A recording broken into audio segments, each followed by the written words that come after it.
Muito boa noite, tudo bem com vocês?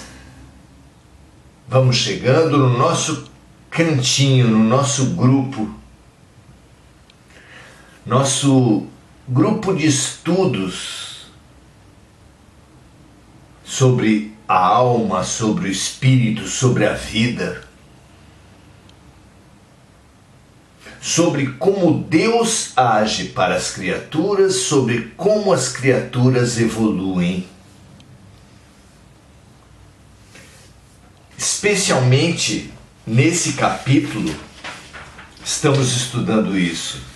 O capítulo 8 da terceira parte de O Livro dos Espíritos, que nós não nos cansamos de recomendar. O capítulo 8 fala sobre a lei do progresso. E hoje vamos estudar o item povos degenerados. Podem os povos se degenerar? Como isso é possível? Temos visto tanto através da história povos que tiveram início, meio e fim, auges e declínios, ascensões e quedas. Se os indivíduos não retroagem, como os espíritos já informaram aqui, como é possível que as coletividades retroajam? O que leva um povo a voltar atrás sobre avanços conquistados? Eis um grande desafio para qualquer estudioso da sociologia, da antropologia, da história, da nossa história, porque certamente todos nós já integramos povos primitivos, avançados, que já foram mais avançados e retroagiram. E é maravilhoso entendermos isso. Vamos lá? Pergunta 786. A história nos mostra que diversos povos, após as fortes comoções que sofreram, recaíram na barbárie. Nesse caso, onde está o progresso?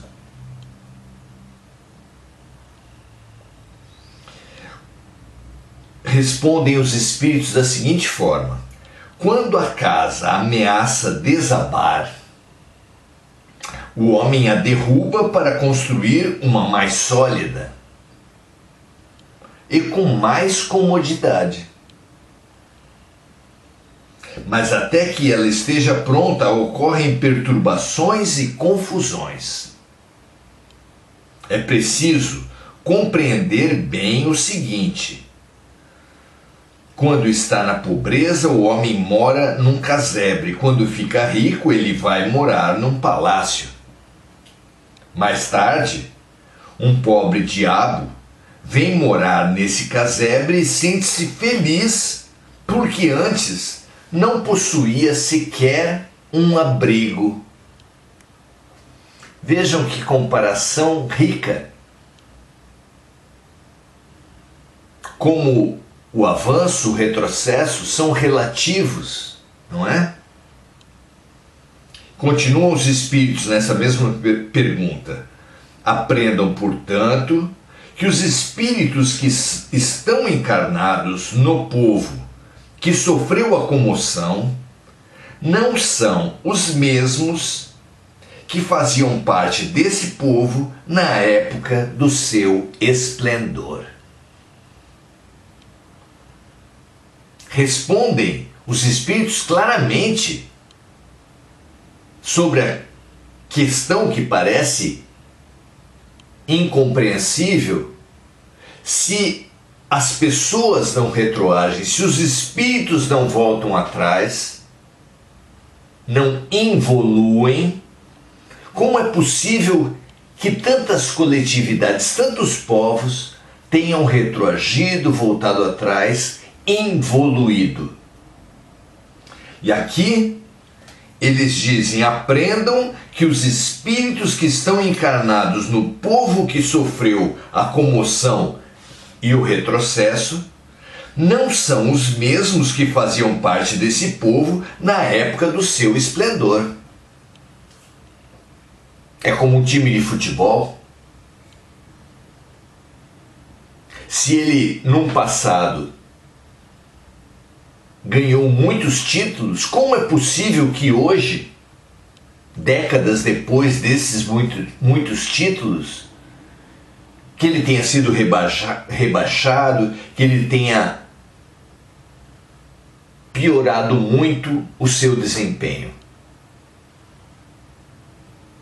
Qualquer um responderia essa pergunta, porque os jogadores que estiveram no tempo dos títulos, que os treinadores, que as condições que estavam disponíveis na época dos muitos títulos não estão disponíveis agora, especialmente os jogadores são outros. É isso, precisamente isso, o que nos falam os espíritos. Se o Egito, por exemplo, se a Índia, por exemplo, entre tantos outros povos, tiveram um esplendor, um auge, como é possível que hoje estejam tão diminuídas essas nações, essas culturas, frente aos seus antepassados? A resposta clara, lógica. Porque os espíritos que integravam essas raças, essas culturas naquele tempo, não são os mesmos que integram essas raças, essas culturas hoje. E assim como um time com jogadores piores terá pior desempenho, uma cultura, uma nacionalidade com seres mais primitivos parecerá retrogradar, parecerá voltar atrás, e voltará atrás efetivamente, mas sem uma involução das criaturas, apenas porque as boas criaturas foram morrendo e foram sendo substituídas por criaturas inferiores. Não haveria como manter o mesmo estágio de evolução das criaturas mais avançadas se elas, com a morte, foram substituídas por outras mais atrasadas. A qualidade de um time depende dos seus jogadores, o avanço de uma coletividade, de uma cultura, depende dos seus integrantes.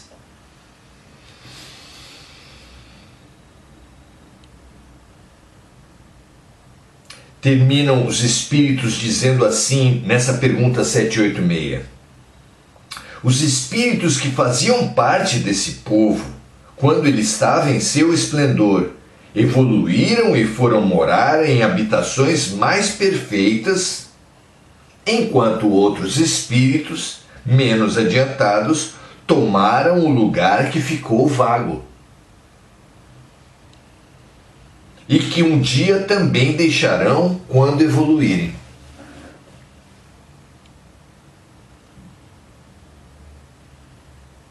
Muito interessante como é uma resposta lógica, consistente, compreensível, definitiva, não é? Pergunta 787. Não existem raças que por sua própria natureza são rebeldes ao progresso? A resposta dos espíritos é assim: existem, mas todos os dias elas vão se destruindo fisicamente. Então as raças que são contrárias ao progresso se destinam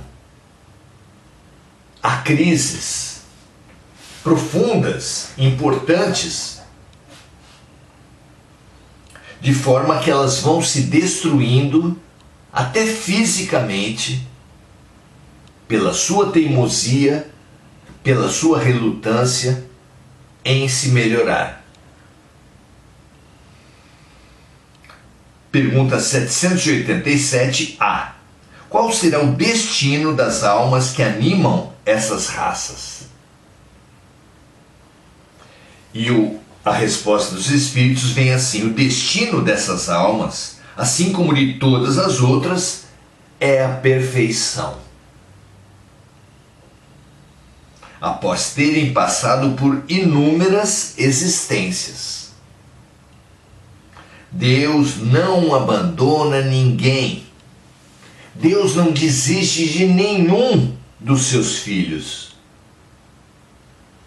O que faz com que todos eles, todos nós, tenhamos todas as melhores oportunidades, as mais adequadas para cada momento das nossas vidas.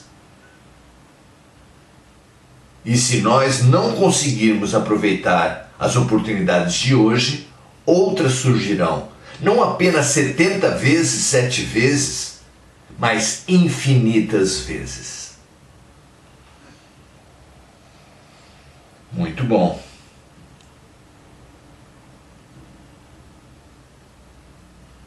Então, o destino das almas que animam as raças rebeldes ao progresso é a perfeição. Após terem passado por inúmeras existências, elas chegarão, conquistarão a perfeição. Porque Deus não abandona ninguém. Nos deu e nos dará sempre novas oportunidades. Muito reconfortante termos essa certeza. Vocês não acham?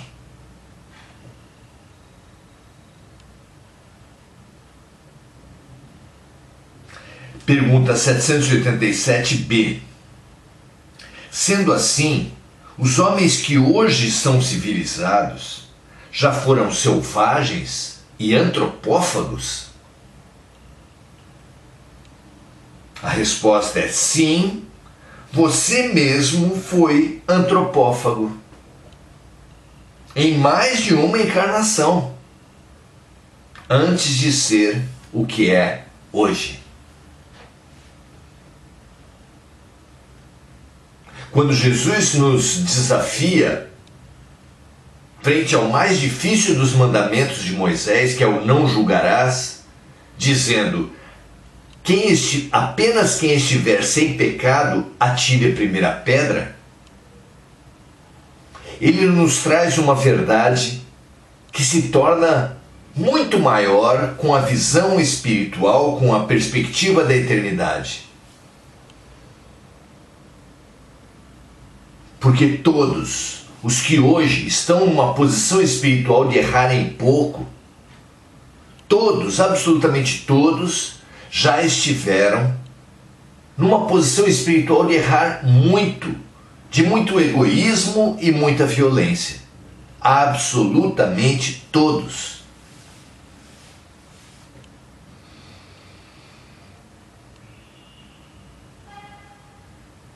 Então é certeza que praticamente todos nós já cometemos não apenas um crime hediondo, mas quase que certamente todos os crimes hediondos. Já fomos assassinos, já fomos estupradores, quem sabe pedófilos. Como podemos vestir esse personagem rigoroso, intolerante, perverso mesmo, com os perversos, se nós mesmos certamente já fomos perversos e todos certamente ainda temos momentos, traços situações de perversidade. Não podemos julgar ninguém, mas acima de tudo precisamos entender os prejuízos da hipocrisia e os ganhos da humildade. Reconhecendo nosso passado de muitíssimos erros, repitamos sempre para nós mesmos, a cada vez que nos colocarmos na posição de juízes, que apenas aquele que estiver sem pecado pode atirar a primeira pedra. E aí, nessa posição, deixaremos de humilhar, escravizar, punir aqueles à nossa volta que tiverem errado. Pela certeza de que todos nós, absolutamente todos nós, já erramos muito e mais, absolutamente todos nós ainda erraremos muito até o estágio de somente acertar. Então, para não mentirmos, para não sermos hipócritas, necessitamos ser humildes, não julgadores, não punidores, mas compreensivos e tolerantes com o erro alheio. Porque, como se diz no Pai Nosso, seremos perdoados na mesma medida em que perdoarmos os outros. Pensemos nisso e aceitemos que dentro da oportunidade pedagógica de Deus é impossível que algum de nós aprenda sem errar. Aceitemos a nossa teimosia, porque só assim, observando, atentando, inventariando a quantidade de prejuízos que nós temos por causa da teimosia, é que finalmente nos abriremos a um movimento, conquistaremos a aceitação. Ferramenta imprescindível de qualquer evolução. Que assim seja, que toda essa massa, que toda essa força da aceitação banhe, inunde todas as terras, todas as culturas, todos os povos, todos os seres. Porque pessoas e seres, pessoas e coletividades que se fecharem na punição àqueles que erraram, se boicotam, se atrasam, se punem, se maltratam uns aos outros, sendo a matriz de todo atraso e de toda violência. Muito bom. Vamos saudar então os amigos da nossa sala de estudos, do nosso grupo. Simone Magalhães, dando o seu boa noite. Domingos Natalo, Célia Jacobs, a Mônica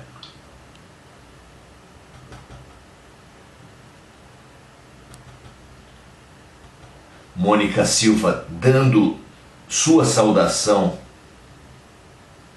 a amigos, sua lembrança, suas preces, sua força, sua lucidez para amigos encarnados e desencarnados, assim como as vítimas das guerras e dos desastres climáticos, Nalva Gorri, Lúcia Galvão, Andréa Santos, Adelaide Dias, Mônica Silva, Ana Paula Caires, Enir Cajazeira e Andréa Salvatore, saudando a todos nós com o seu boa noite. Muito felizes por estarmos juntos, congregando-nos, fortalecendo-nos e encorajando-nos. Nos despedimos aqui com o convite de continuarmos nossos estudos às 18 horas de amanhã. Venha conosco, compartilhe, transporte luz, porque o primeiro a ser iluminado é sempre aquele que acende a vela. Graças a Deus, muito grato por tudo, ótimo final de noite para todos nós.